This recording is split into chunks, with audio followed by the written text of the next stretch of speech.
Nuti tokko isiniif qopheessinu isinii qabannee dhufneerra.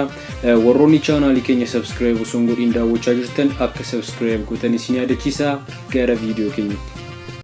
Galgala sa'aatii tokkotti mana ollaa kee warra musliimaa sana deemte chaarjii qalloo qabdu. Imaaf gondariin nattee gaafa namni isii ilaalee dhiisu didu dammallaash ni. Sosodaachaa kikee waliin baankii deemte siistamni jiru gaafa sin jedhan olmaa keetiin irraa baay'ateen bargoofta. Reefu konkolaataa bitattee gaafa tiraafikiin qabattumaaf hin godhanne sin jedhu bijaamaa uffadheen jiram. Ilmaku fuudhuu barbaadde taanaan haadha manaa lama akka fuutuun si gorsa. Lama fuudhuun maaliif barbaachise abbaa? Tokko yoo fuute sin lolti, lama yoo fuute garuu sirratti ol lolti.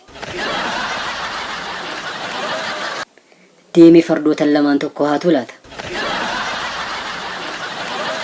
Chiikiin kee ishiin diiyaasporaasiif bilbilte karaan cufaadha moo yeroo isin jettu eeyyeen baankii qofatu banaadha maaliif jettee onnee koo. Guyyaa gammachuu kee irratti yeroo seetanni si qorta. Suuqii banattee gaafa tokko dhufte gingilchaan jira siin jetta suuqii abtaamuu lamuu miti obboleettii koo. Abbaan kee itti rakkate si barsiisee gaafa qabxiin si jalaa hafu akka rifti vaaliin jiru yeroo yaadatu. University graduate gootee hojii dhabdee gaafa kaampaasii kee agartu ila bakka itti abaaramee ba'e.